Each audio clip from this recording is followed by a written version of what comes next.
শয়তান ঢুকবে, বরকত পালাবে। শয়তান নাই, বরকত থাকবে। বাড়িতে প্রবেশ করার সময় সালাম দিবেন, বরকত থাকবে। সালাম দিবেন না, শয়তান প্রবেশ করবে, বরকত পালাবে। বাড়িতে ছবি মূর্তি রাখবেন, বাড়িতে কুকুর রাখবেন, লা তাদখুলুল মালাইকাতু ফি বাইতিন, ফেরেশতা, রহমতের ফেরেশতা ওই বাড়িতে প্রবেশ করে না যে বাড়িতে ছবি মূর্তি আছে। রহমতের ফেরেশতা ওই বাড়িতে প্রবেশ করে না যে বাড়িতে কুকুর আছে শখের বশে পালন করার জন্য। তো রহমতের ফেরেশতা প্রবেশ করবে না মানে বরকত পালিয়ে যাবে। শয়তান প্রবেশ করবে, শয়তানের থাকার জায়গা। শয়তান মানুষকে যে জিনিসগুলো করিয়ে সবচেয়ে শান্তি পায়, সবচেয়ে আরাম পায়, সবচেয়ে আনন্দ পায়, তার একটা হচ্ছে আল্লাহর সাথে শিরিক করাতে। যে কাজ আল্লাহর নামে শুরু করবেন সেটা বরকত। ডান দিকে বরকত, ডান হাতে শুরু করবেন বরকত, আল্লাহর নামে শুরু করবেন বরকত, আল্লাহর কালাম, আল্লাহর বাণী পড়ে শুরু করবেন বরকত। আল্লাহর বাণী হচ্ছে কোরআন। সম্মানিত উপস্থিতি, এই জন্য কোরআন না পড়া পর্যন্ত, যতক্ষণ পর্যন্ত কোরআন পড়বেন না ততক্ষণ পর্যন্ত বাড়িকে শয়তান মুক্ত করতে পারবেন না। রাসূল সাল্লাল্লাহু আলাইহি ওয়াসাল্লাম বলছেন, যে বাড়িতে সূরা বাকারা তেলাওয়াত করা হয়, সূরা বাকারার শেষ 2 আয়াত পাঠ করা হয়, সেই বাড়িতে শয়তানের জায়গা হয় না। অতএব কোরআন তেলাওয়াত করা হচ্ছে শয়তানের ষড়যন্ত্র প্ররোচনা থেকে বাঁচার তৃতীয় বড় পথ।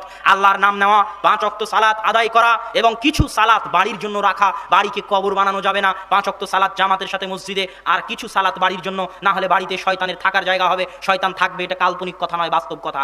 বাড়িতে সালাম দিয়ে ঢুকবেন না, বাড়িতে শয়তান থাকবে, এটা কাল্পনিক নয়, এটা বাস্তব। বিসমিল্লাহ বলে খাবেন না, শয়তান খাবে, এটা কাল্পনিক নয়, এটা বাস্তব। বাড়িতে ছবি মূর্তি রাখবেন, বাড়িতে শয়তান থাকবে, ফেরেশতা থাকবে না, এটা কাল্পনিক নয়, এটা বাস্তব। যে বাড়িতে ছবি মূর্তি আছে সালাম দিয়ে প্রবেশ করা হয় না, বিসমিল্লাহ বলে দরজা বন্ধ করা হয় না, বিসমিল্লাহ বলে খাওয়া হয় না, কোরআন তেলাওয়াত করা হয় না, 5 ওয়াক্ত সালাত জামাতে আদায় করা হয় না, ওই বাড়ি আর ওই বাড়ির সকল সদস্যের উঠা বসা, ঘুম, খাওয়া, থাকা সব শয়তানের সাথে, শয়তানের দাসত্ব করে তারা, শয়তানের গোলাম তারা, শয়তানের বান্দা তারা। মানুষ দুই ধরনেরই, হয় আল্লাহর বান্দা না হয় শয়তানের বান্দা, হয় ইবাদুল্লাহ না হয় ইবাদুশ শয়তান। আপনি সালাত আদায় করবেন, আল্লাহর দাসত্ব করবেন, সালাত ছাড়বেন, শয়তানের দাসত্ব করবেন। বিসমিল্লাহ বলে খাবেন, আল্লাহর দাসত্ব করবেন, বিসমিল্লাহ ছাড়া খাবেন, শয়তানের দাসত্ব করবেন। গান বাজনা বাজাবেন, শয়তানের দাসত্ব করবেন, বাজাবেন না, আল্লাহর দাসত্ব করবেন। এক হৃদয় মানুষ হয় শয়তানকে জায়গা দিতে পারে, না হয় আল্লাহকে জায়গা দিতে পারে। এই দুটেই, এর বাইরে আর দ্বিতীয় কোনো রাস্তা নাই। শয়তানের দাসত্ব করে মারা গেলে শয়তান আপনাকে জাহান্নামে নিয়ে যাওয়ার জন্য বসে আছে।